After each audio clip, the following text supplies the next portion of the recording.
बदीन ज़िले में पाणी जी हथरादू खोट ख़िलाफ़ तराई खां बदीन ताईं पैदल मार्च कयो वियो। इहो मार्च फुलेली कैनाल सुल्तानी वाह इमामबाह ते सीडा तरफ़ां गैर क़ानूनी धिका लॻाए पाणीअ जी खोट ख़िलाफ़ मुनक़द थियो।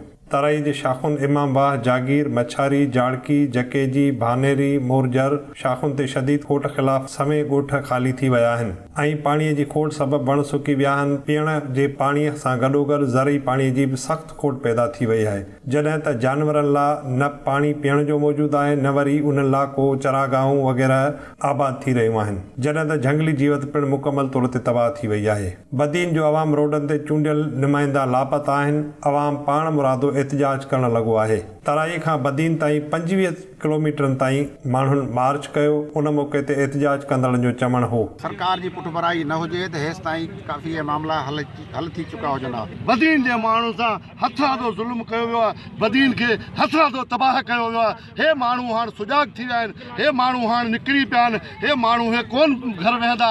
हे धिका हिननि जो मुतालबो त धिका टुटनि, हे पाणी असां वटि पहुचे। हिननि जो माण्हू त ठहियो, हिननि खे तड़क लाइ पाणी पीअण लाइ कोन्हे, पर तड़क लाइ पाणी कोन थो मिले। असांजे बनियुनि ते 4 महीना थियनि पाणी वही न आयो आहे। माल असांजूं देहूं आहिनि, जेका तव्हीं विज़िट करियो त उहे देहूं जखेजी वन, टू, अकरी, ताजाडी, सुत्यारी, इन्हनि देहनि मां माण्हू लॾ पलाण करे विया रहिया।